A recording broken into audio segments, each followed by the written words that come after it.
নমস্কার বন্ধুরা। এই মেয়েরা না ভারী অন্যায় করে, মেয়েরা জানো, সকল মেয়েদের বলছি তোমরা খুব অন্যায় করো। নিজের স্বামীকে ভগবান মনে করো যে আমার স্বামী ভগবান, আর ভগবানের পুজো তোমরা সবাই মিলে করো। তাহলে ওই তোমাদের স্বামীকে ভগবান মনে করো, তাহলে স্বামীর পুজো তুমি একা কেন করবা? আরো 5টা মেয়ে আসবে, একটু মাথায় ফুল জল গঙ্গার দুধ ঢালবে, মনের কথা খুলে বলবে, তা তো করতে দেবো না তোমরা। তোমাদের মনে খুব হিংসা। হ্যাঁ, মেয়েদের বলছি তোমরা ভগবান মনে করো স্বামীকে, তাহলে স্বামীটার পুজো তো সবাই মানে সবাইকে দাও করতে। ভগবানের পুজো তো সবাই করে, তাহলে তোমার স্বামীর পুজো তুমি একা কেন করবা? আর 5 জনকে ডেকে এনে করাও।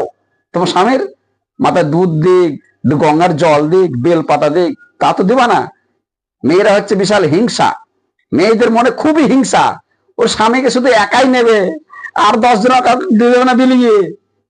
ভগবানের কাছে বলুক কথাটা, মন্দিরে গিয়ে বলতে পারবে না। তো সবাই বলবি না ভগবান সবার, তোমার আমার সবার, আর স্বামীটা একার। স্বামী একার হবে কেন? স্বামীটাও 10 জনের মধ্যে দাও, তার বলে তো দিবা না।